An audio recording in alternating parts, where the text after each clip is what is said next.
Bismillahirrahmanirrahim. Assalamualaikum warahmatullahi wabarakatuh. Alhamdulillah nahmaduhu wa nasta'inuhu wa nastaghfiruh wa na'udzu billahi min shururi anfusina wa min sayyiati a'malina. Man yahdihillahu fala mudilla lahu wa man yudlil fala hadiya lahu. Asyhadu an la ilaha illallah wa asyhadu anna Muhammadan abduhu wa rasuluh. Subhanaka la ilma lana illa ma 'allamtana innaka antal alimul hakim. Rabbi shrah li sadri wa yassir li amri wahlul 'uqdatam min lisani yafqahu qawli, amma ba'd. Alhamdulillah, syukur pada Allah Subhanahu wa taala. Hari ini kita dipertemukan lagi di pertemuan sesi pengajian kita pada hari Ahad pagi yang berbahagia ini. Kita akan sambung pengajian kita dalam kitab fiqh, ya. Dan sekarang mengaji fiqh. Kamu sekarang yang ada yang mengaji tafsir, ada yang mengaji Al-Quran, ada yang mengaji hadis, mengaji bahasa Arab, mengaji fiqh. Semua itu subjek-subjek itu wajib kita pelajari. Bukan menghafal Al-Quran saja. Fiqhnya kena tahu supaya solatnya betul, supaya wudunya betul. Begitu juga dengan tafsir Al-Quran, kena dibaca supaya kita tahu isi kandungannya. Dan begitu juga dengan sabdaan Nabi, kita kena tahu. Jadi semua sekali itu dikira satu set, kena belajar, ya. Jadi bukan yang menghafal siap begitu, tapi ibadat kita tidak betul. Sembahyang tidak betul, maksudnya ada yang singit-singit sana, ada yang berlubang sana, berlubang sini. Nah, jadi perkara itu perlu kita belajar subjek fiqh. Fiqh, ya.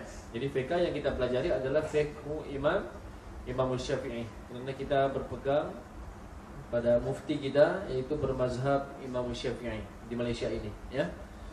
Kita juga seterusnya kita belajar tentang wudu. Wudu pun sudah ditahu, sama aja bab-bab sebelum ni kita sudah tahu. Cuma kita belajar semula, ulang kaji apa cara sebenar berwudu, macam mana cara Nabi berwudu, apa sunnah-sunnah dalam berwudu, apa perkara-perkara yang perlu, apa yang perkara yang membatalkan wudu. Ada yang kita sangka tak batal, rupanya batal. Yang kita sangka tak batal, yang kita sangka batal, rupanya makruh, rupanya tak batal. Jadi pentingnya wudu ini, sahnya wudu ini melibatkan sahnya solat kita. Kalau wudu tak betul, maksudnya wudu tadi tidak dikira. Jadi bila mana wudu tidak dikira, solat juga tidak dikira sebab wudunya tidak betul. Dan jadi wudu juga tidak betul apabila istinja kita tidak betul. Sebelum ni kita sudah belajar tentang macam mana cara bercebok yang betul apa semua. Kalau itu pun tidak betul, wudu tak betul. Wudu tak betul, solat pun tak betul. Bila solat tak betul, jadi mau buat apa sudah? Maksudnya tidak diterima amalan kita. Kita sangka okey sudah, rupanya tidak diterima. Jadi alasan Allah minta alasan, kenapa tidak diterima? Mana kami tahu. So apa kau nak tahu? Sebab kau tak belajar.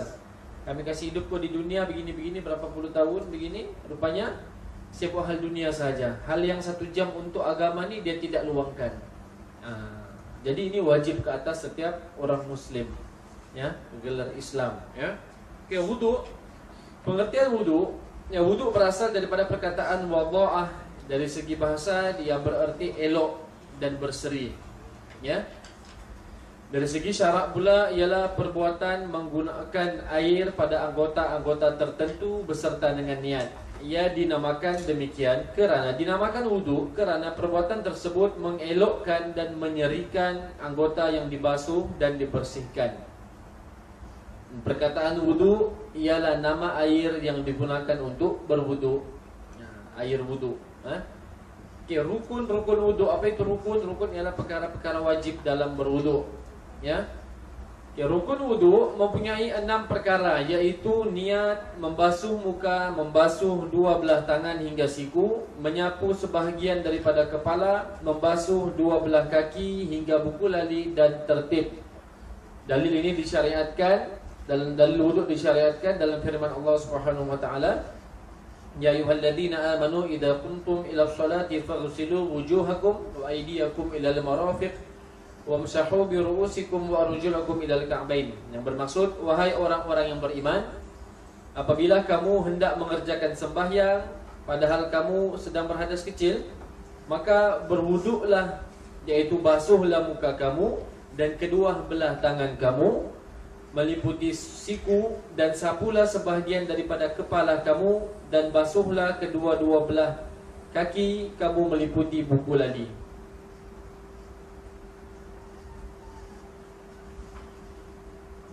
Ya, kita bahaskan. Yang pertama adalah niat.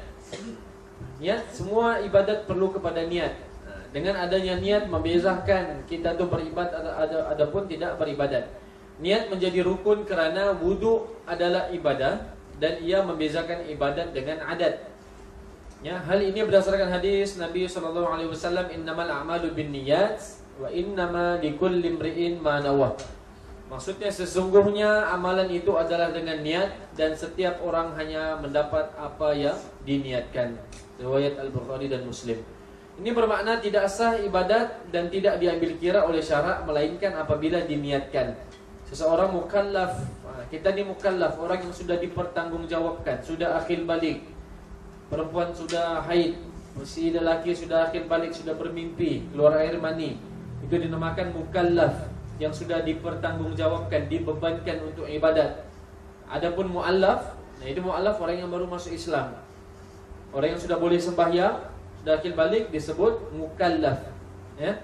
Tidak akan mendapat pahala ibadahnya kecuali dengan niat yang betul.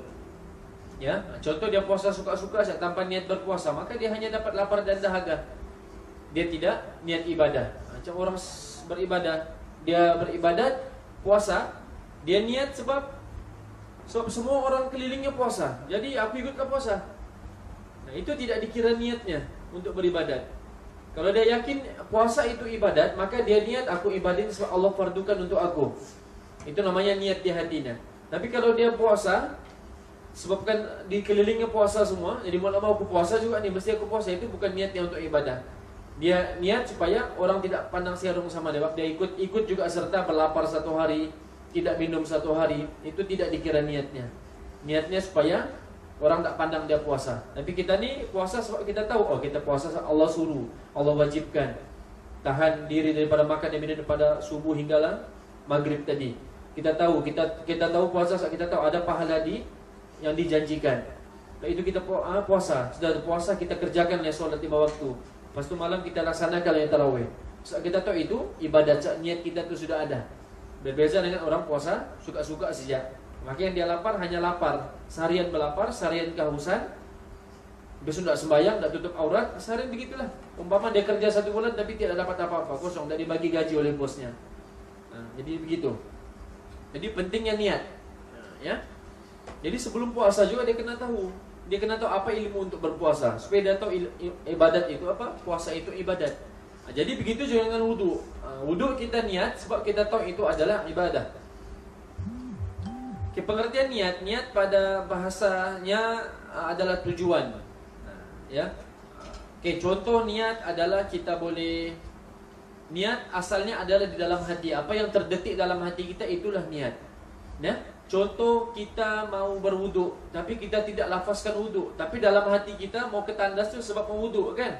Itu sudah dikira niat. Yang penting niat itu kerana Allah Ta'ala, Allah Azza wa Jalla. Dan begitu juga dengan puasa. Contoh kita bangun sahur. Kita sudah sahur nih, rupanya sudah azan subuh, rupanya kita lupa niat tadi puasa, padahal kita sahur. Jadi kita sahur tadi untuk apa tuh? Untuk berpuasa. Dalam hati kita tahu aku sahur ini memang untuk puasa esok. Maka itu sudah dikira niat apa yang terlintas dalam hatinya. Kecuali dia bangun mengigau, dia tidak tahu apa yang sedang dia buat, itu tidak dikira niat. Ya, jadi sama aja dia mandi wajib tadi, sudah habis mandi wajib, lupa pula aku niat tadi. Jadi kau buat apa tadi tu? Mandi wajib. Kau pergi tandas untuk apa? Untuk mandi wajib. So ada dalam niat di hatimu untuk mandi wajib. Adapun kalau kita lafazkan di mulut itu diharuskan. Boleh untuk kita nawaitu raf'al hadathil asghari ataupun raf'al hadathil akbari lillahi ta'ala. Saja aku mengangkat hadas besar ataupun hadas kecil kerana Allah Ta'ala. Tapi kalau kita tidak lafazkan pun, apa yang diniat dalam hati kita sudah dikira niat. Niat itu sudah terlaksana. Sama aja kalau kita pergi ke solat.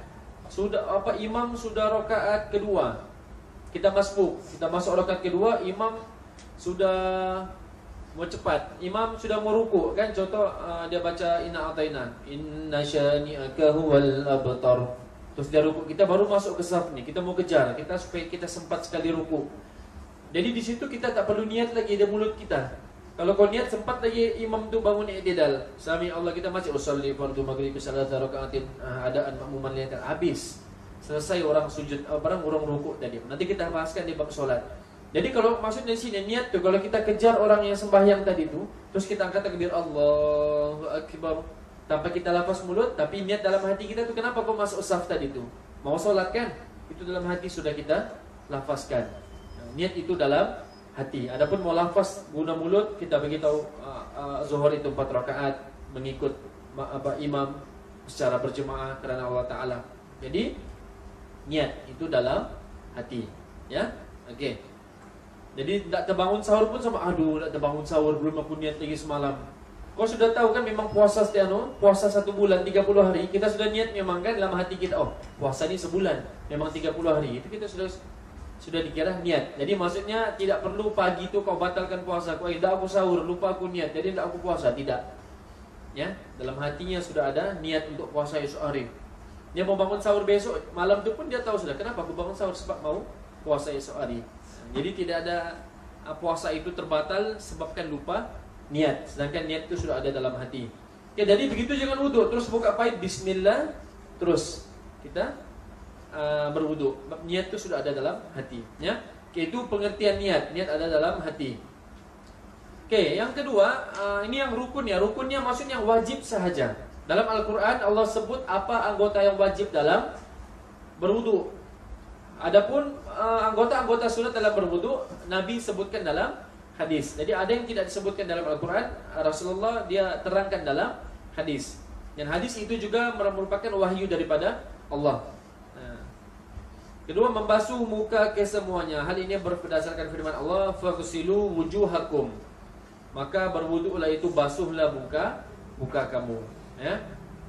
Basuh muka sebanyak 3 kali. Kini wajibnya saja, kita akan bincangkan hal-hal yang sunatnya dan sempurna bagaimana. Oke, bahagian muka secara menegak adalah daripada tempat tumbuh rambut hingga bawah dagu. Manakala secara melintang pula adalah daripada bahagian telinga ke telinga. Justru wajib membasuh ke semua yang ada di atas bahagian muka, termasuk luar dan dalam bulu kening, misai dan janggut, kecuali janggut yang tebal yang tidak nampak bahagian dalamnya. Jadi basuh muka itu, ya, namanya basuh. Basuh muka itu bermula dari hujung rambut kita, tempat tumbuh rambut kita di sini. Ya, jadi bila mana kita ambil air itu, kita letak di muka sini nih. Sampai ke bawah dagu nih, ya. Muka ini antara atas nih sampai ke dagu tadi, telinga hujung hingga ke ujung telinga. Maka kita sapu begitu sebanyak 3 kali. Okey. Jadi maksudnya tidak ada yang miss. Contoh kita sapu bermula daripada dahi. Contoh kita mau wuduk, kita bermula daripada dahi begini, tidak sampai di atas, maka tidak sempurna wuduknya, tidak kena daripada ubun-ubun ni. Jadi muka tu mesti semua sekali kena. Jangan ada yang termiss, yang tidak terkena. Telinga dia mesti begini siap. Cincai wuduk. Maksudnya tidak sempurna wuduknya.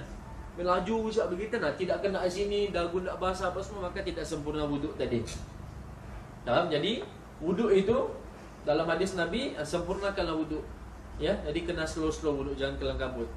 Kalau mengejar imam pun apa semua, imam mau cepat jangan. Biarlah imam duluan habis, kita 3 rakaat baru masuk kan. Wuduk kena slow, sebab dalam wuduk itu pahala dosa-dosa sedang berguguran dalam air yang berguguran itu adalah dosa-dosa kita yang digugurkan oleh Allah. Jadi kena slow-slow, kena perlahan-perlahan. Kedua, membasuh 2 belah tangan hingga siku. Hal ini berdasarkan firman Allah, wa aydiyakum ilal marafiq, dan daripada tangan kamu hingga ke siku. Jadi tangan itu bermula di sini. Tangan itu bermula di sini hingga ke siku. Ini siku. Dan jadi itu pun kena sempurna juga. Mulai dari bawah begini, terus kita pastikan siku ini kena, dan sunatnya kita lebihkan sedikit di bawah siku tadi ni. Jadi kita sapu dan begitu sebanyak 3 kali. Ya. Jadi bermula daripada tangan, bukan daripada siku ke bawah. Bukannya siku ke bawah begini. Daripada tangan, ya, ila wa aydiyakum, dari tangan kamu hingga ke siku. Dari tangan naik ke atas, turun banyak 3 kali begitu. Pastikan kena semua anggota tu. Kalau laju-laju, ada yang tidak kena nanti. Okey, seterusnya siku ialah sendi di antara bahagian lengan dan pangkal lengan, dan termasuk anggota yang mesti dibasuh ketika berwudu. Ya. Seterusnya wajib meratakan basuhan ke semua bulu dan kulit. Kalau ada bulu, dia kena basuh semualah. Kena diratakan. Sehingga terdapat kotoran di bawah kuku atau memakai cincin yang menghalang air sampai ke kulit atau maka wuduk tidak sah.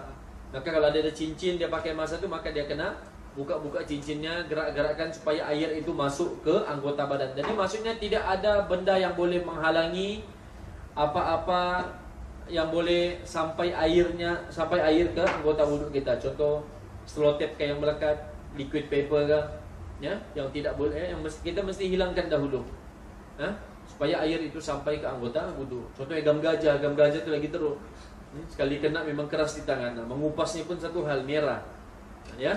Jadi jaga-jaga pakai gam gajah. Itu memang tidak sampai ke anggota wuduk tuh, tersekat dia di situ, ya.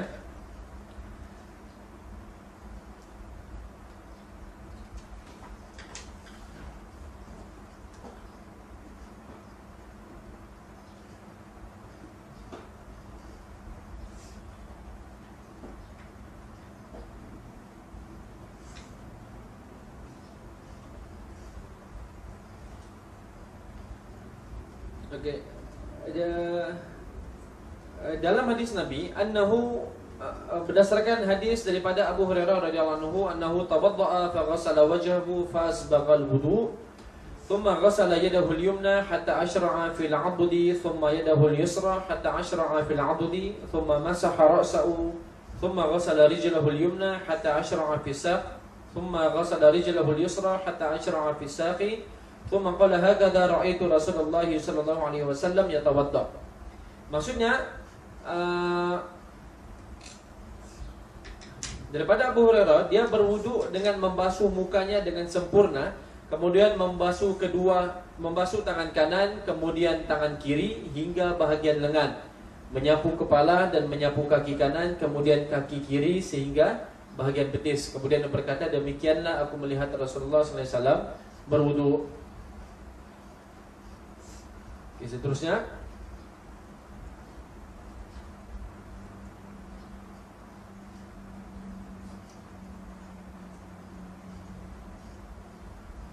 dalam hadis seterusnya, anna rajulan tawadda'a fa taraka mawdi'a zufurin ala qadamihi fa basarahu an-nabiy sallallahu alaihi wasallam fa qala irji' fa ahsin wudu'aka fa raja'a thumma shalla. Seorang lelaki berwudu dan telah tertinggal basuhan pada kuku kakinya, kuku yang tak kena, yang dilihat masa itu dilihat oleh Rasulullah SAW. Lalu baginda bersabda, ulanglah semula dan berwuduklah dengan sempurna. Lalu dia terus mengulanginya dengan sempurna dan mendirikan solat. Kuku yang tak terkena pun boleh membatalkan wuduk. Tidak sahnya wuduk tadi itu, tidak sempurna anggota wuduk itu kena. Jadi wuduk kena pelan-pelan, ya. Kedua-dua hadis di atas tadi menunjukkan bahawa wudhu tidak sah sekiranya anggota yang wajib dibasuh tetapi tidak terbasuh ataupun tidak terkena air walaupun sedikit. Keempat, menyapu sebahagian daripada kepala walaupun sehelai rambut selama ia berada di kawasan kepala. Hal ini berdasarkan firman Allah, wamsahu biru'usikum, dan sapulah sebahagian dari kepala kamu. Hadis surah Al-Maidah. Dan juga berdasarkan hadis Al-Mughirah bin Syu'bah radhiyallahu anhu meriwayatkan anna Rasulullah sallallahu alaihi wasallam tawaddaa wa masaha bi nasiyatihi wa ala imamatihi. Maksudnya Rasulullah sallallahu alaihi wasallam berwudu lalu baginda menyapu ubun-ubunnya dan di atas serbannya. Ya, nanti kita akan praktikkan bagaimana.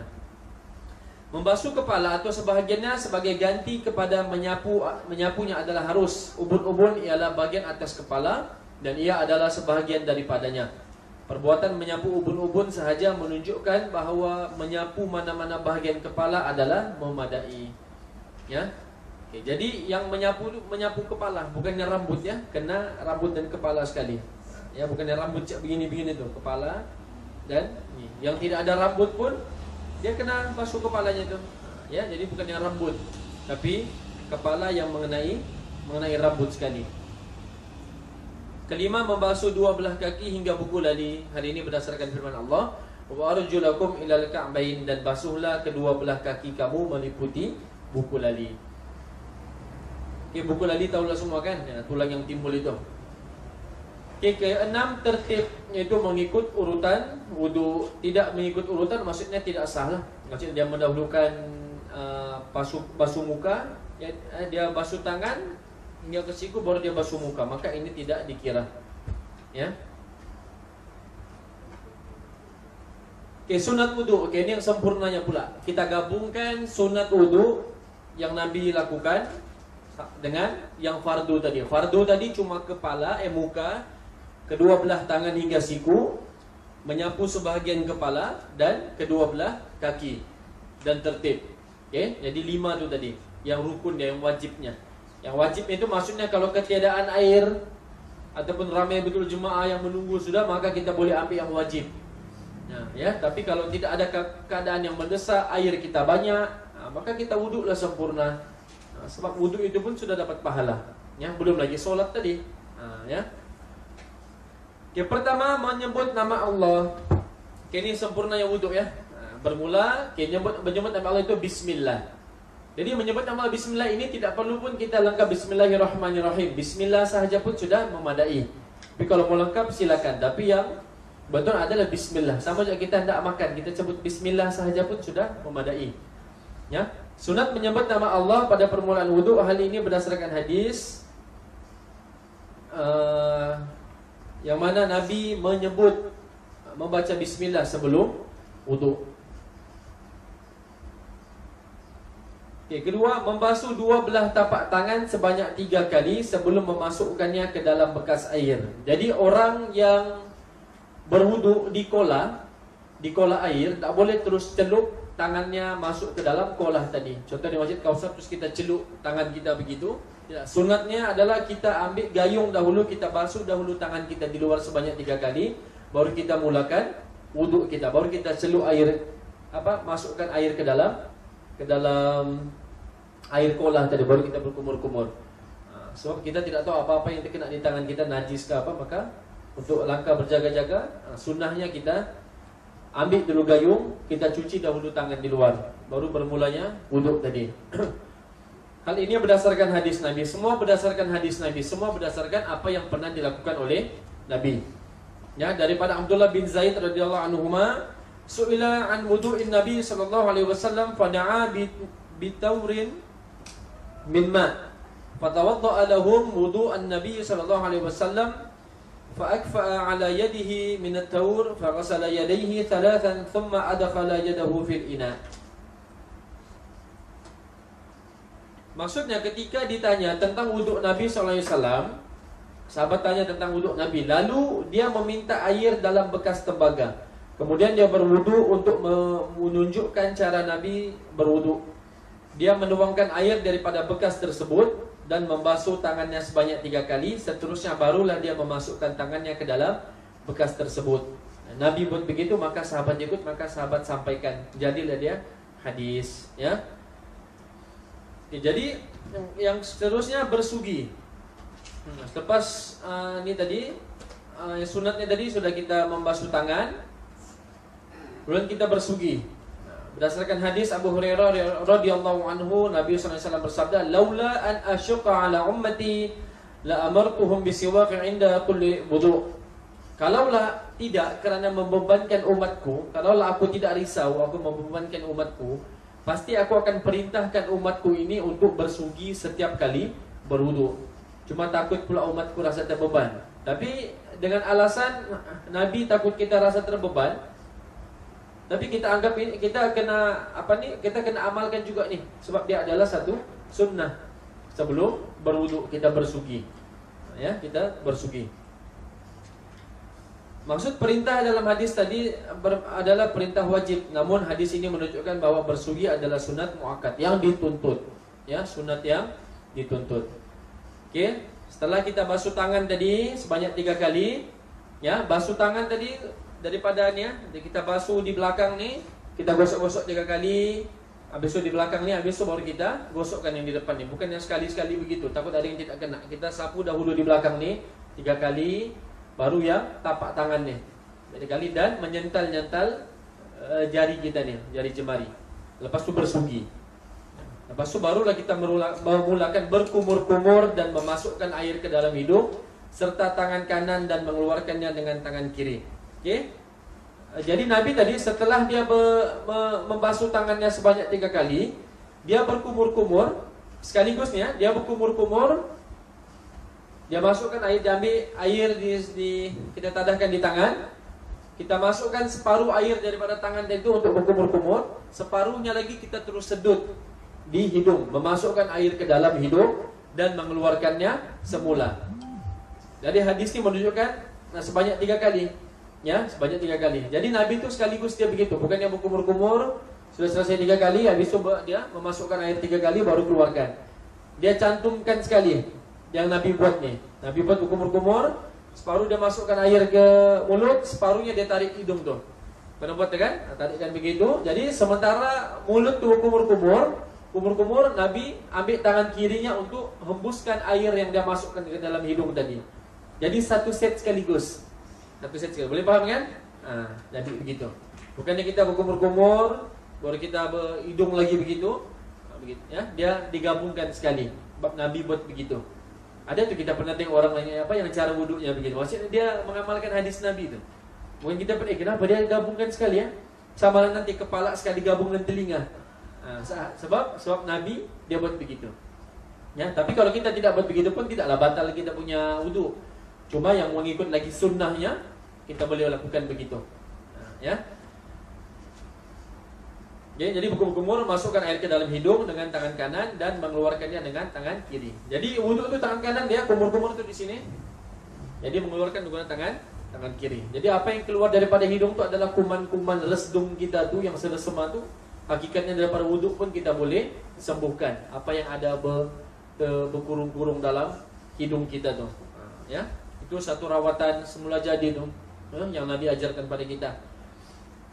Hadis Nabi beritahu, famadmada wastanshaqa wastanthara bi thalathi gharfat. Maksudnya Nabi berkumur-kumur serta memasukkan air ke dalam hidung sebanyak 3 kali cedok dan melecitkannya, mengeluarkannya. Nanti boleh tes ya sekaligus begitu. Kau bagi 2 kau punya kumur-kumur tu. Separuh kau kumur, separuh kau sedot, ya. Okey, hadis ini bermaksud dia berkumur dan memasukkan air ke dalam hidung serentak dengan sekali cedok dan mengulanginya sebanyak 3 kali. Okey, seterusnya menyelati janggut yang tebal. Okey, setelah kita berkumur tadi, sudah kita masukkan ke dalam hidung, barulah kita membasuh muka. Okey, membasuh muka tadi tu beza tu, yang membasuh maksudnya kita meletakkan air begitu. Ya? Maksudnya ghasalah. Menyelati janggut yang tebal. Okey, sunatnya bila mana kita berwuduk sudah diajarkan tadi. Jadi yang tangan ni kita boleh disunatkan juga dilebihkan yang di belakang telinga ini. Belakang telinga ini kita boleh basuh sekali. Jadi kita boleh letakkan begini. Kita letakkan ubun-ubun begini. Kita buat ada di belakang begitu dan kita terus tarik begitu sampai ke bawah dagu begitu. Ya, jadi yang tangan ini nih boleh kita bersihkan apa-apa kotoran di mata, kita tarik mata ke apa sekali begitu. Jadi bila mana kita pegang semua itu sempurnalah satu wajah, satu muka yang lengkap kita berwuduk. Jadi kalau laju semua tak kena begitu. Jadi budak-budak yang boleh ditengok dia banyak begitu. Dia kan masih kanak-kanak kan, tidak dikira apa-apa lagi. Jadi jangan yang besar-besarnya begitu. Ya, itu baru muka, belum yang tangan lagi. Sekali semua habis masuk sembahyang. Habis semua itu melibatkan sah tidak sah tu solat kita tu. Jadi perlu-perlunya kita belajar. Okey, jadi muka dia tu yang gitu tak di mata tadi. Yang di belakang kena di telinga sedikit, bawa ke sorong bawah dagu terus nih. Jadi ada yang janggut tadi, janggutnya tebal, cukup saja janggutnya tadi. Kalau tak kena di dagu tadi, dia boleh hanya menyentel-nyentel janggutnya ataupun dia basuh luaran janggutnya saja begitu. Selesai. Tak perlu dia gosok masuk semua air begitu. Nah, lama dia wuduk begitu. Dia ambilnya hose, disiram lama-lama begitu. Ya, cukup dia menyentel-nyentel janggutnya yang tebal tadi. So Nabi buatnya begitu. Ya, jadi sempurna satu muka nih, komplit kena, ya. Okey. Hal ini berdasarkan hadis, semua berdasarkan hadis. Anna Rasulullah sallallahu alaihi wasallam kana idza tawaddaa akhadha kaffan min ma'in fa adkhalahu tahta hanaqihi fa khallala bihi lihyatahu wa qala hadza amarani Rabbi azza wa jalla. Maksudnya Rasulullah sallallahu alaihi wasallam mengambil secedok air dengan tapak tangan, lalu memasukkannya ke bawah tulang rahangnya dan menyelati janggutnya dengan air tersebut. Saya bersabda, begitu demikianlah Tuhanku memerintahkan aku melakukannya. Ya, Nabi buat, makanya kita ikutlah. Dan tidak ada janggut, tak perlulah, kena saja dagu tu begitu. Ya. Jadi semua tu kena dia. Ada yang sampai mulut macam gini, sini tak kena nanti. Jadi mesti sempurna tadi tu. Ya. Seterusnya menyapu seluruh kepala. Ini menyapu ya, bukan membasuh. Tadi tu membasuh muka. Kalau istilah Arab dia masaha. Masaha tu menyapu. Kalau ghasala, dah belajar Arab tu. Kalau ghasala dia membasuh. Kalau masaha dia menyapu. Menyapu seluruh kepala. Hal ini berdasarkan sambungan hadis Abdullah bin Zaid yang lalu, fa masaha ra'sahu bi yadayhi fa aqbala bihima wa adbara bada'a bi muqaddami ra'sihi thumma dhahaba bihima ila qafahu thumma raddahuma ila al-makan alladhi bada'a minhu. Yang bermaksud Nabi menyapu kepalanya dengan dua tangannya ke hadapan dan ke belakang, yaitu memulakan sapuan dengan dua belah tapak tangan pada bahagian hadapan kepala, membawanya ke belakang tengkuk dan seterusnya berbalik semula ke bahagian hadapan. Jadi bila mana Nabi dibuka kopiah begitu ataupun apa serban, dia ambil air, menyairkan. Air tu kita tidak perlu tak ada air dia. Namanya, kalau namanya masaha, membasuh, menyapu, cukup hanya cebisan air yang melekat di tangan tadi. Bukannya air tu aku masuk ke kepala begitu. Habis basah aku bersiram satu ember begitu. Ya. Ini masaha. Masaha, kita ambil air begitu, ya kita mulakan begini, bermula ubun-ubun kepala, tarik ke belakang. Yang mana kau rasa kepala mu sampai mana? Sampai leher sini kan, belakang tengkuk. Dan sampai belakang begitu. Belakang dan Nabi tarikkan semula ke depan. Begitu. Sekali lagi dia buat begini, masuk ke belakang, sapu, namanya sapu kan. Baru Nabi tarik semula ke depan. Begitu. Jadi itu sunnah Nabi buat. Itu cuma sekali saja. Nabi buat cuma sekali. Itu saja anggota wuduk yang Nabi buat sekali, sunnahnya itu sekali tarik. Menyegarkan kepala kita, sekali tengkuk kita belakang ni dan tarik semula ke depan. Bagi laki dan perempuan. Di perempuan kalau panjang betul rambutnya sampai ke punggung, mau tarik sampai ke belakang begitu. Oh, lain pula tu menarik balik begitu. Jadi cukup rambut yang berada kawasan kepalanya. Jadi kalau kepalanya sampai situ saja, rambut sampai situ saja lah. Jangan dibasuh semua sampai belakang. Banyak tu mau disiram semua tu kan, rambut panjang. Cukup sampai tahap tu. Ya, ataupun dalam mana kita perempuan tu bertudung, beruduk macam di tempat awam begitu, takut ternampak oleh orang begitu, dia boleh masukkan sahaja sedikit jarinya ke dalam anak tudung ini untuk basahkan kepala dan anak rambutnya tadi itu begitu, ubun-ubun itu, ya. Tak perlu dia buka tudungnya apa semua begitu, basahkan semua. Ya, yang mana berserban pun boleh dia basuhkan sedikit begitu. Yang susah dibuka serbannya. Ada serban yang sudah memang melekat sama kepala. Kalau sampai kopiah tu, dia buka kopiah sekali serban melekat. Okeylah, mudah dipakai balik. Kalau yang sudah melekat sekali kepala apa semua, cukup sekadar syarat tu begitulah. Okey, boleh faham ya? Itu cara begini. Jadi bukan yang begitu-gitu saja. Begitu-gitu pun kira okey juga. Cuma sunnahnya kita buat macam cara Nabi tadi. Boleh faham ya? Begitu. Ikut keadaan lah. Contoh kau di tempat kerja, sudah kau sisir cantik-cantik rambutmu, kau si rosak balik begitu. Susah lah kau mana. Ikut keadaan lah. Ya, kalau rasa semat rambutmu kau gel sudah keras, nak masukkan air, cukup yang ubun-ubun kepala begitu. Ya, ya. Itu sunnah Nabi.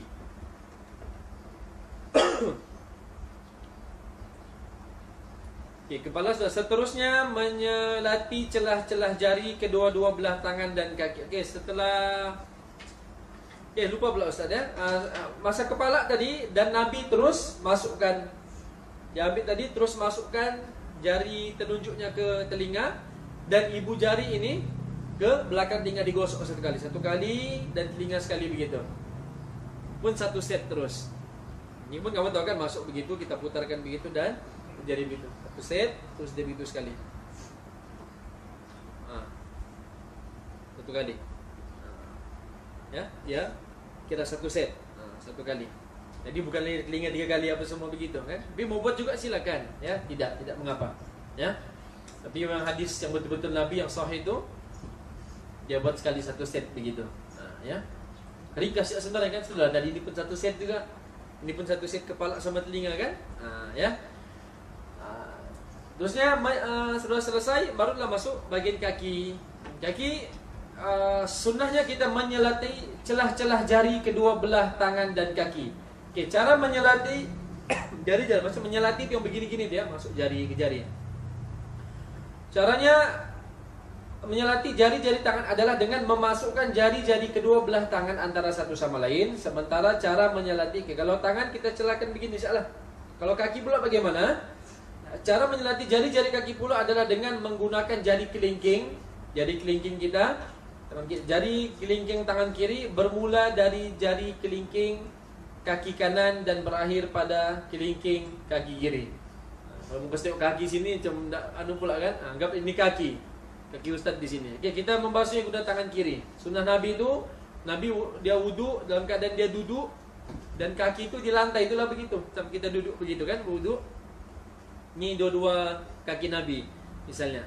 Jadi jari kelingking, ini jari kelingking kan? Jari kelingking kita selati setiap jari kaki kita. Ini jari, jadi bermula dari mana? Bermula dari kanan. Gosok begitu di kanan, habis itu di sini lagi, di sini sampai lagi ni. Gitu-gitulah semua begitu. Guna jari ini. Ini kaki kanan, habis itu kaki kiri. Kita gunakan jari kelingking. Bersihkan kotoran-kotoran dalam itu. Kemudian terakhir itu sunnah Nabi. Bab Nabi buat begitu. Siapa yang yakin sunnah Nabi, semua ada kejayaan. Ada hikmah semua tadi itu. Mungkin apalah begitu-begitu, tapi namanya sunnah.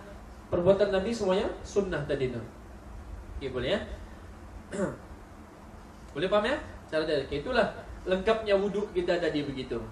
Ya, jadi wuduk itu kena pelan-pelan. Ya, okay. Hal ini berdasarkan hadis daripada Laqit bin Sabirah radhiyallahu anhu. Aku bertanya, "Ya Rasulullah, akhbirni 'anil wudu." Qala asbighil wudu wa khallil bainal asabi'i wa baligh fil istinsyaqi illa an takuna sha'iman. Maksudnya, wahai Rasulullah, beritahulah aku tentang wudu. Sabda Nabi, berwuduklah dengan sempurna. Nabi selalu cakap berwuduk dengan sempurna. Kena semua anggota wuduk kamu tu. Ya, selatilah antara jari dan lebihkanlah perbuatan memasukkan air ke dalam hidung kecuali kamu berpuasa. Antara perkara yang makruh memasukkan air ke dalam hidung tadi, kecuali orang berpuasa dia tidak perlu masukkan. Sebab takut ternaik sampai rongga leher kita ni. Maka dia dikira memasukkan sesuatu ke dalam badannya itu rongga dia, maka itu membatalkan puasa. Makruh.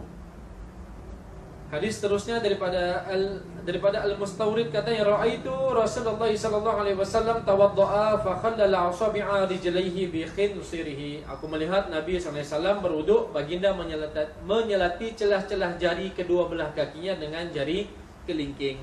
Jari kelingking tangan kiri ya, basuh guna tangan kiri. Tes begitu. Nah, wuduk pun tadi pun sudah banyak pahala kita. Kan dengan mulakan dengan bismillah. Habis itu kita solat sunat wudu yang kita akan belajar nanti bagaimana. Terusnya menyapu kedua telinga luar dan dalam. Ini sunat juga menyapu tadi itu kita sudah terangkan.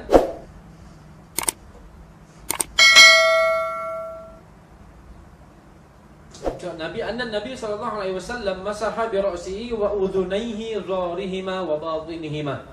Nabi menyapu kepala dan kedua belah telinganya luar dan dalam, satu set sekali macam tadi ya.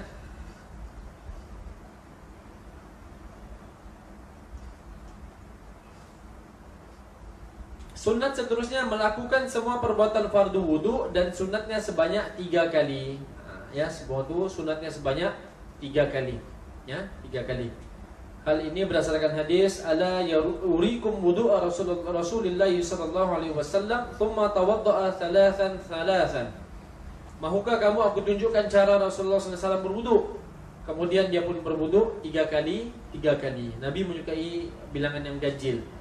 3 kali. Ya. Sunnah seterusnya mendahulukan yang kanan daripada yang kiri ketika membasuh tangan dan kaki. Sunnahnya kita basuh tangan kanan dahulu baru tangan kiri. Ya, dan begitu kaki kanan kemudian kaki kiri. Itu saja tangan dan kaki. Bukan yang muka sebelah kanan dahulu baru sebelah kiri. Boleh begitu, berkumur sebelah mulut dulu baru sebelah mulut. Boleh dibagi begitu. Cari apa yang anggota yang adalah anggota yang memiliki dua. Ya. Hidung separuh masuk, baru sebelah lagi. Jadi kiri kanan ni tangan dan kaki. Yang telinga pun bukan tangan kanan lu baru kiri. Satu set satu kali. Begitu. Dia faham ya? Jadi kanan kiri cuma libatkan tangan dan kaki saja. Sunnahnya begitu ya. Tapi kalau dia buat juga dahulukan kanan, apa yang dia buat begitu tetap juga sah. Dia tidak membatalkan wuduk. Tapi afdalnya ikut cara Nabi. Senang saya ikut cara Nabi ya, senang. Tapi banyak tanya lagi, kalau ini macam mana senang? Ikut cara macam Nabi buat, simple. Senang, hidup pun bahagia. Banyak pahala lagi. So, Nabi dah beritahu dalam hadis, "Idza tawaddatum fabda'u bimayaminikum." Apabila kamu berwuduk, mulakanlah dengan anggota yang kanan, ya. Terusnya menggosok-gosok tangan atas anggota ketika membasuhnya. Hadis ini berdasarkan Abdullah bin Zaid radhiyallahu anhu, Nabi bersabda, telah berwuduk hakada yadluk. Beginilah cara Nabi sambil menggosok-gosokkannya. Jadi kaki itu digosok-gosok sekali. Bukan yang disiram-siram begitu ya. Terusnya berturut-turut, hendaklah basuh semua anggota wuduk secara berturutan tanpa berhenti, yaitu membasuh anggota yang kedua sebelum anggota pertama kering. Jadi biasa kita wuduk, kita memang berturutan kan. Habis kita basuh tangan kanan, kita tinggalkan pula, pergi pula ke dapur atau pergi ruang tamu lagi, semati TV ke apa begitu. Sempat kering tangan kanan tadi, baru dia basuh tangan kiri. Maka itu tidak digalakkan lah. Yang sunnahnya terus kau wuduk kasih selesai lah wudukmu. Ya, jangan kita basuh kaki kanan, belum boleh basuh kaki kiri terus kita keluar buat sesuatu, seperti gas kah, apakah buat kerja kah, baru dia sambung wuduk kaki kiri tadi itu. Tapi tak pernah orang lakukan begitulah kan. Maka itu tidak boleh. Sunnah seterusnya melebihkan basuhan muka ke bahagian kepala dan membasuh bahagian atas dua siku dan buku lali. Ini sunnah juga. Berdasarkan hadis Nabi SAW, "Inna ummati yud'auna yawmal qiyamati ghurran muhajjalina min atharil wudu. Faman istata'a minkum an yutila ghurratahu falyaf'al." Wa fi riwayatin 'inda Muslim, "Falyutil ghurratahu wa tahjilahu." Maksudnya sesungguhnya umatku pada hari kiamat akan diseru, akan dipanggil dalam keadaan kepala kita, dua belah tangan dan kaki mereka bercahaya kerana kesan daripada wuduk. Orang yang sempurnakan wuduk tadi, bercahaya kita. So, masa tu dalam keadaan gelap, kegelapan, orang dalam keadaan gelap, tapi nampak umat ini yang bercahaya-cahaya disebabkan kesan wuduknya tadi. Banyaknya hari kiamat di banyak keadaan. Ada yang sengit badannya berjalan, ada yang ususnya sembarang, ada yang kepanasan, ada yang bercahaya kesan-kesan wuduk dia, ada yang kepalanya panjang, orang tengok dari jauh. Ada orang tinggi dinampak. Salah satu orang yang Bilal selalu melakukan azan, dia antara orang yang dikenal di sana, selalu melakukan azan. Maka kepalanya itu bukannya panjang cacat, maksudnya boleh dikelihatan oleh orang ramai. Dimuliakan dia dengan begitu. Salah satu kemuliaan kita bercahaya anggota wudhu. Anggota wudhu yang disempurnakan, bukan anggota wudhu yang cincai dia buat-buat begitu. Bercahaya wallahu a'lam, bukannya disenter dikasih lampu, tapi ada cahaya yang keluar. Jadi kedua belah tangan ke dalam kepala bercahaya kerana kesan daripada wudhu. Oleh itu, sesiapa di kalangan kamu yang boleh membasuh bahagian kepalanya yang lebih, maka lakukanlah. Kalau mampu kasih lebih, lakukanlah, bilang Nabi. Dalam riwayat yang lain, Imam Muslim beritahu, maka hendaklah dia melebihkan basuhan bahagian muka dan siku dan buku lali. Dia lebihkan bahagian siku, ya, jangan sampai tidak kena siku, dan lebihkan sedikit. Dan sampai ke ketiak pula. Sampai ke ketiak dikasih begini-begini lagi bunyi kan. Lain pula. Ya, sampai ke bawah sini. Itu akan melibatkan cahaya cahaya wuduk kita. Ya. Begitu juga dengan buku lali. Buku lali kita lebihkan di atas buku lali sedikit. Tahu buku lali itu kan? Tulang yang dua tu lebihkan. Dan kepala kita juga kita lebihkan sedikit ke atas. Bisa kita basuh kepala tadi itu. Maka itu akan nampak cahayanya di hari kiamat. Sekarang kita nampak, dengar macam biasa, cahaya macam tiada apa-apa pun. Di sana baru kita nampak, baru terbuka mata kita. Rupanya ini yang dijanjikan tu ya. Beruntungnya aku buat begitu. Benda ni Allah tidak bagi nampak. Itu namanya iman. Iman ni perkara gaib, tidak nampak. Pahala tak dinampak, dosa tak dinampak. Tak nampak buku tulisan tu. Itu namanya iman. Kubur tak dinampak di dalam tu. Kita nampak tu orang kita nak tanam lah. Hakikatnya tak dinampak. Alam barzah tu. Apa malaikat yang soal dia di dalam tu tak dinampak. Itu namanya iman. Allah sudah kabarkan, kita tinggal yakin. Jangan banyak tanya, begini kan nanti, begini kan nanti. Itu iman, beriman. Seterusnya, bersederhana menggunakan air tanpa berlebih-lebihan dan tidak membazir. Ya, tidak membazir. Dia bersederhana dan tidak juga terlalu kedekut. Ya, karena Nabi SAW yatawadda'a bil muddi. Nah, maksudnya Nabi SAW berwuduk dengan secupa air. Secupa itulah begitu ya. Berlebihan maksudnya kita banyak air tapi kita buka pipe itu yang terlalu membazir. Dan tidak yang terlalu kecil, betul pelan, air hidup. Pelan cak begitu. Itu namanya taktir. Ya, terlalu taktir dia, terlalu perlahan betul airnya. Ya, diambil sedikit, kasih matinya lagi lama baru kasih dulu begitu. Terlalu berjimat betul tak boleh juga. Ala kadar lah. Yang tak terlalu banyak, tak terlalu sedikit juga. Okey? Diambil sedikit, disapu yang banyak betul. Sedangkan air mencukupi. Ada nikmat Allah berikan. Jadi berpada-pada di situ. Terusnya sunnahnya menghadap kiblat ketika berwudu. Ini karena kiblat merupakan arah yang paling mulia. Kalau tidak menghadap kiblat, maksudnya tidak mengapalah, tidak batal wudu. Terusnya tidak bercakap-cakap ketika berwudu. Ini karena mengikut perbuatan Rasulullah SAW. Dan terakhir, tasyahud, membaca doa, membaca syahadah dan berdoa setelah selesai berwudu. Tasyahud ialah membaca asyhadu an la ilaha illallah wa asyhadu anna Muhammadan abduhu wa rasuluh. Itu satu.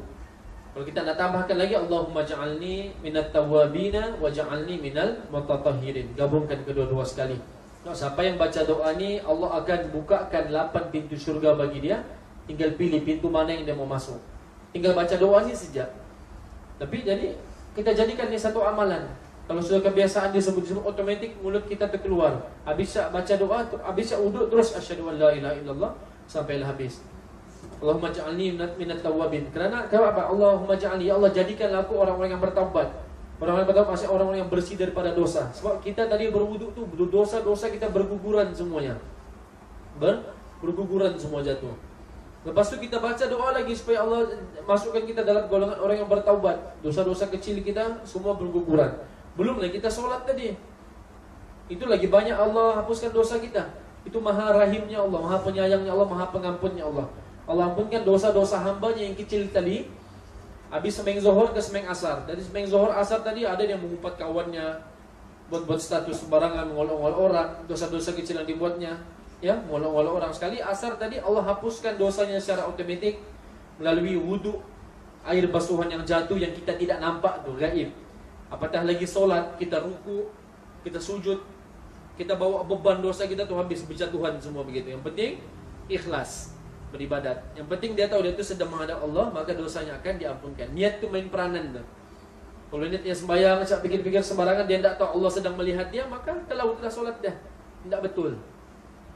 Jadi ibadat ni paling penting, sebab itu akan ditanya. Kan? Sedangkan orang tidak betul istinja sahaja pun sudah kena laknat, kena azab di kubur. Apalagi kalau wuduk tidak betul, solat tidak betul, apalagi lah. Ini pasal kencing saya tidak betul sudah kena wuduk, kena laknat. Apatah lagi bab-bab yang lain tu. Ya. Jadi doa itu yang ni ya.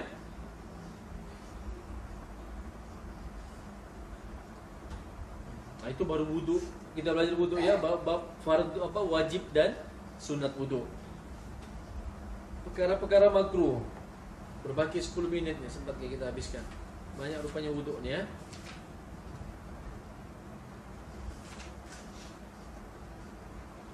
Jadi tidak membazir air tadi. Sebab daripada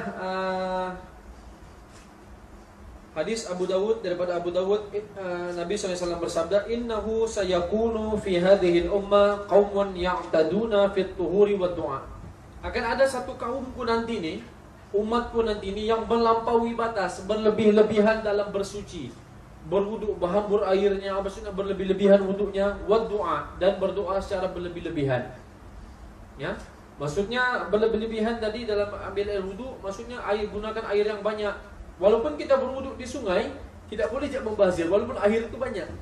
Nah, kita tetap juga ambil yang asal pakai cedok air, pakai tangan begitu. Walaupun di air sungai ataupun laut, tidak juga dibenarkan membazir. Nah, ya. Dan Nabi juga beritahu dia ini melampaui batas, melampaui berlebih-lebihan dalam berdoa. Berdoa contoh dia mau berlebih-lebihan dalam doa. Banyak betul perkara khusus dalam doa tu. Ya Allah, kurniakan aku perempuan yang begini, cantiknya begini, Allah, rambutnya begini, hidungnya begini, mulutnya begini. Padahal umumnya saja, ya Allah, kurniakan aku istri yang jumpa seorang perempuan yang soleha untuk aku. Dia tak perlu aku mau yang begini, ya Allah, yang tak main Facebook, tiada Instagramnya, tiada TikToknya, Allah. Dia tak perlu berlebihan khusus begitu. Allah tahu niat kita, cukup sekadar umum. Ya Allah, kurniakanlah aku istri yang soleha begini-begini. Ya, bila mana istri yang soleha, dan Allah akan tahulah istri yang soleha itu yang akan mendengar cakap suaminya, akan menjaga anaknya, mendidik anaknya, menjaga harta suaminya. Sama saja berlebih-lebih dalam berdoa secara kuat-kuat, secara berteriak ataupun secara lantang.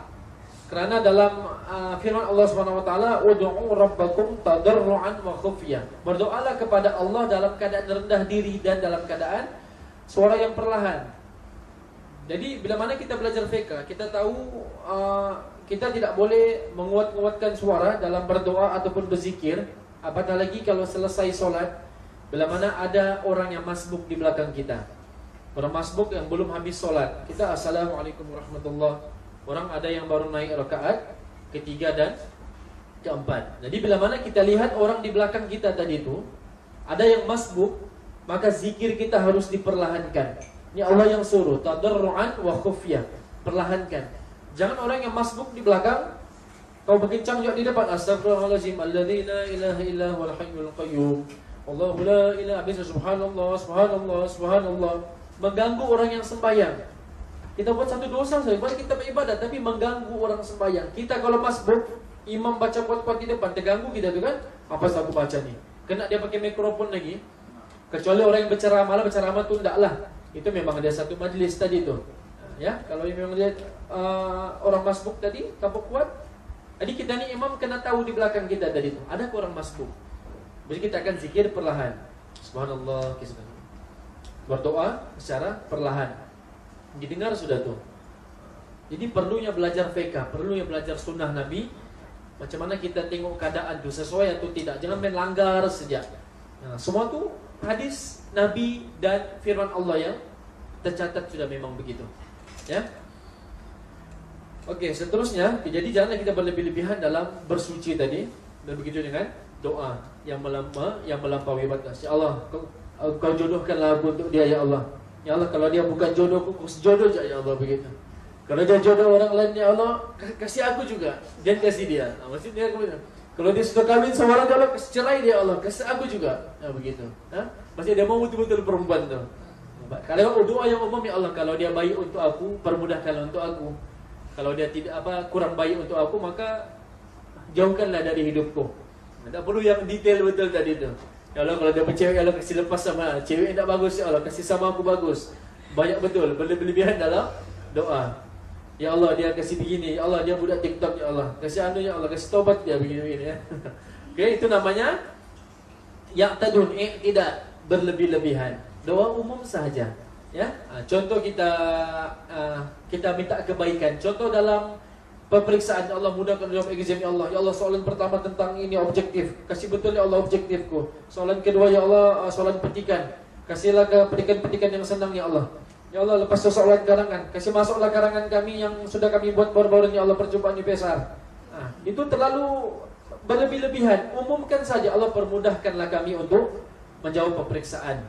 Ilhamkanlah kami untuk mudah kami jawab exam, dan doanya Allah, Rabbana atina fid dunya hasanah wa fil akhirati hasanah wa qina adzabannar. Kurnialah kebaikan kepada kami dunia dan akhirat. Allah pun yang mudah. Allahumma la sahla illa ma ja'altahu sahla wa anta taj'alul husna idza syi'ta sahla. Umum, Allah faham tu apa yang hamba tu mau. Dia minta permudahkan urusannya seharian, barangkali pemeriksaannya, pekerjaannya. Ya Allah, kasih kerja ya Allah yang gaji begini, ya Allah, kasihku begini. Umumnya Allah permudahkanlah rezekiku, lapangkanlah rezekiku. Itu doa yang umum, tidak perlu tidak. Okay, jadi juga begitu juga dengan berwudu. Okay, seterusnya kita akan sambung nanti perkara makruh wudu dan membatalkan wudu. Hari ini cuma sempat tentang fardu wudu, perkara wajib dan sunat, dan sunnah berwudu cara Nabi SAW. Kemudian tadi bab membatalkan wudu yang banyak kita bincangkan nanti ya.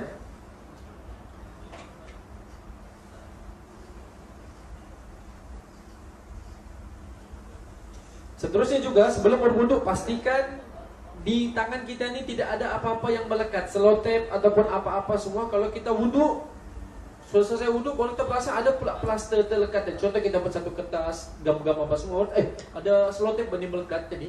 Selotip itu tidak sampai air, maka ulang balik wudu kita. Ulang balik wudu kita. Ya. Baru kita ulang balik itu. Kita kupas balik itu baru kita ulang balik tadi. Seterusnya juga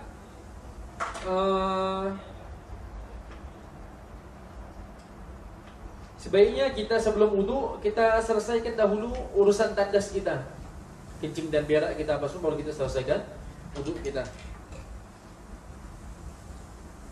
Dan membasuh anggota wudu tadi bagi orang yang puntung tangannya disebabkan dipotong, eksiden atau memang dilahirkan begitu, kita basuh mana-mana yang berdekatan dengannya. Contoh dipotong tangannya eksiden sampai sini, maka dia basuh hanya yang di atas sikunya pergi ke atas tadi. Dia basuh apa yang ala kadar di situ, apa yang ada. Kalau contohnya juga kalau tangannya ada ketumbuhan memang lahirnya begitu 11 jarinya, dia basuh kejap sekali semua. Begitu. Allah sudah ciptakan begitu, kita buat. Ya. Kecuali lah benda-benda yang berbalut, nanti kita akan bincangkan dalam bab yang seterusnya, ya. Jadi pentingnya itu ya, berwudu, untuk selesai berwudu, selesaikan hajat kita di tandas dahulu. Ya, istinja betul, wudu betul, barulah menghadap Allah dalam keadaan selesa, tidak menahan kentut, tidak menahan kencing, berak apa semua. Dia selesa. Kalau niatnya yang betul, ya. Dan begitu juga disyaratkan orang yang berwudu ini lagi bagus kalau masuk waktu baru dia berwudu. Terutama bagi yang lelaki mengalami kencing tidak lawas. Kencing tidak lawasnya maksudnya kepala zakarnya ini sering mengeluarkan air kencing. Kadang-kadang dia sudah kencing, dia terkeluar lagi setitis selepas itu. Sudah wudu ada keluar lagi. Tidak berdehem ketika mengeluarkan hajat tadi itu. Ada yang begitu. Jadi tipsnya ulama beritahu kalau kita nak mau menjaga sulsul bul, dalam istilah bahasa Arabnya sulsul bul, kita nak mau kita ni mengalami kencing yang tidak lawas, bila mana kita kencing jangan kita deraskan kencing kita, biarkan dia keluar sendiri sampai habis. Kita tahu kan lelaki, kita tahu macam mana kita deraskan, kita tekan, nah dia akan tembak laju begitu. Itu akan membuka kepala zakar kita dengan lebih besar di hujungnya tu. Ada Allah ciptakan dekat situ tu. Bila mana dia terkoyak sedikit, terbuka tu, maka air kencing tadi akan sukar untuk terhalang, maka mudah untuk dia keluarkan satu titis selepas tu. Satu titis selepas 10 minit kita berjalan. So kan kita suka menderaskan air kencing tadi. Jadi kalau kita duduk tadi, biarkan cak dia slow, lega cak kita kan, biar dia pelan-pelan. Jangan ditembak laju betul. Itu salah satu ulama ajarkan kita. Jadi bila mana yang sudah ada penyakit sulsul begitu, dia berwudu ketika mana dia sudah masuk waktu, baru dia berwudu. Dan dia letakkan kapas ataupun apa-apa di kepala zakar dia, supaya air tu keluar nanti terkena di kepala zakar, tidak dikena di suar dalamnya ataupun apa. Jadi ketika dia sembahyang keluar air kencingnya sulsul bul tadi, maka itu dimaafkan. Tapi syaratnya sudah masuk waktu, sudah azan baru dia berwudu. Tidak perlu dia wudu daripada awal-awal sebelum azan tadi. Nah, itu boleh cek diri masing-masing lah, sama ada kita mengidap sulsul bul ataupun tidak. Dia tidak lawas tu, pandai keluar selepas 1 titik 2 titik. Maksudnya bila keluar di keran najis, maka batal wudu. Maka harus dibasuh. Jadi kalau nak mau terkena di spender kita, suar dalam kita boleh letak satu kapas. Bagi perempuan tu kalau istilah itu dia boleh pakai panty liner. Keluar keputihan dia apa semua, dia hanya buang kapas tadi tu dan dia gantikan yang baru. Dia just membasuh kemaluan, guna kapas yang baru, panty liner tadi, maka dia boleh solat. Ataupun perempuan disebut sebagai istihadah. Penyakitnya istihadah, keluar lendiran-lendiran daripada faraj perempuan, ataupun ada penyakit keringat-keringat yang keluar daripada faraj perempuan, ataupun darah haid, penyakit yang tak pandai berhenti, kira istihadah yang sudah melebihi 15 hari. Syaratnya perempuan dan lelaki tadi kena sudah masuk waktu baru dia berwudu. Okay, jadi itu penting yang kita belajar fiqh supaya kita tahu sahnya wuduk kita untuk melibatkan ibadat besar kita, yaitu solat. Jadi setakat itu saja untuk hari ini. Kita akan sambung untuk perkara yang makruh ketika berwuduk dan perkara membatalkan wuduk dan membasuh kedua khuf ataupun stokin kulit, dan wuduk bagi orang-orang yang sakit. Sebab di hospital banyak orang yang tidak wuduk sebab beralasankan berbalut sana berbalut sini. Lagi kita ni yang tahu belajar fiqh, ada keluarga begitu, kita kena ajar berwudu macam mana begini-begini supaya orang pun boleh sholat. Demikian saja untuk hari ini, semoga bermanfaat ilmu yang kita kongsikan hari ini, supaya menambahkan lagi keyakinan kita dalam beribadah. Okay, kita tutup dengan tasbih al-kafarah. Subhanakallahumma wa bihamdika asyhadu an la ilaha illa anta astaghfiruka wa atubu ilaik. Sallallahu ala Muhammad wa ala alihi wasallam. Alhamdulillahirabbil alamin. Assalamualaikum warahmatullahi wabarakatuh.